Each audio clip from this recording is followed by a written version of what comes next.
everyone. Thanks for dropping in today. I'm Sue of Bend and Stretch with Sue. Today I'd like to talk to you about something that's had a large impact in my life. As well as being a certified yoga teacher and Pilates teacher, I also am certified with yoga tune-up and utilizing those tools as a method of self-massage. Now, I have found these to be very helpful in many ways, but today I'd like to talk to you specifically how these have been very helpful for my hands. Now, being a yoga teacher, I encounter a lot of yogis who do have problems with their hands, who also experience wrist pain. I myself have had issues with my thumbs particularly from lifting weights and having a heavy bar resting over the hand.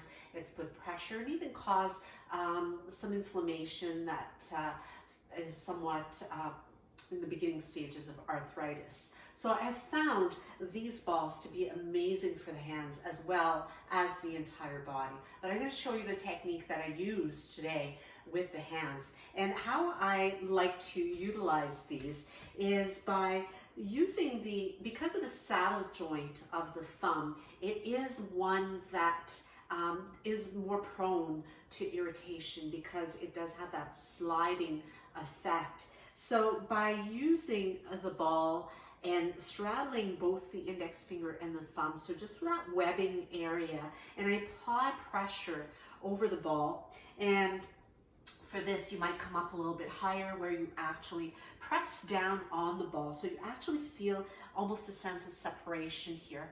And from there, I'll apply pressure for a few counts, and then I'll ease that pressure and then squeeze the ball between the thumb and the index finger. So kind of creating a plier-like sort of pressure.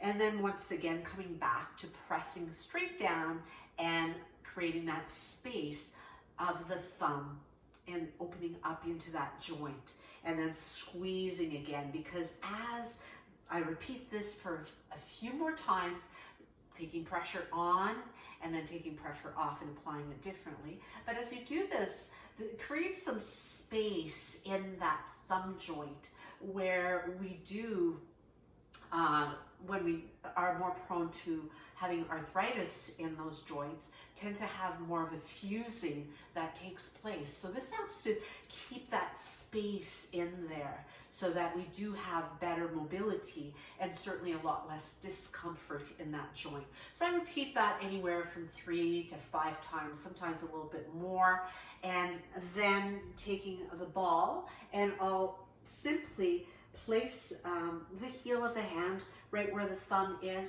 I'll use my other hand on top and start to roll the ball around, applying pressure right where beneath that the meaty portion at the base of the thumb, and then rolling it around at the base of the other fingers, kind of working my way around the palm, getting to the heel of the hand. And so just some circular motions. You might enjoy maybe a little bit of back and forth motion. So really listening to your body here to see what feels best for you. You can go a little bit of side to side. Now, if you don't have the yoga tune-up balls, some people do use tennis balls. Some people will use lacrosse balls, but they certainly don't have the same amount of resistance as well as softness. The next thing with the yoga tune-up balls as well, they do offer some grip that helps to really apply the pressure just right. Now, this isn't a sponsored video, so I don't get anything from promoting these, even though I am a certified instructor with yoga tune-up. I just really enjoy the benefits that they've brought me. So after I've done that a few times, worked my way around the hand, the base of the fingers, I'll even take the ball and apply some pressure right between that webbing of the thumb and the index finger. So working my way right along right from the base of the wrist out to the base of the fingers, kind of working my way through that hollow space and working my way up to the webbing. Now, if you wanted to, you can even apply some light pressure right over top of the knuckles. So you don't want to make this painful for yourself, but you do want to get some circulation in there. You want to get some blood flow. And this is a really nice way to create a self-massage without having to work too hard at doing it. Because if you were to use your other hand in order to try to massage the hands, that might be problematic and cause additional discomfort for the hand that's doing the work. So using the ball is really nice and gentle. So then I would repeat that on the other hand. Now you can, if you do have a prop that can support you a little higher, this is a yoga block, which I like to use. You might be able to do this even over a table or a counter, but you can use the balls right in the tote.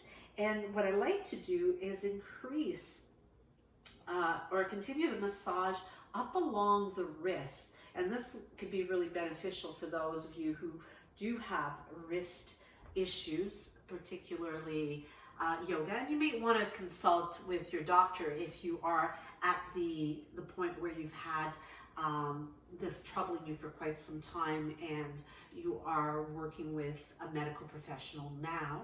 But you would certainly might want to bring this to their attention as a means of giving you another tool to work with. So just rolling where you've got the outside of the wrist, the forearm, right up to the elbow can feel quite nice. Again, it's a great way to get the blood flow into that tissue. You can apply pressure with your other hand, your other forearm, even maybe leaning into it to apply more downward pressure and just working your way around, even turning the palm right up and working through the top of the arm. So this, following this, I find that the mobility is so much better in my hand. The comfort level is great. The arm, everything feels looser. So again, this is just one little tidbit of how beneficial these can be for providing some really helpful results for you. So I hope you enjoy and check these out, and check me out as well as I continue to offer you some wellness videos, some tips and tricks that can really help your overall wellness. Namaste.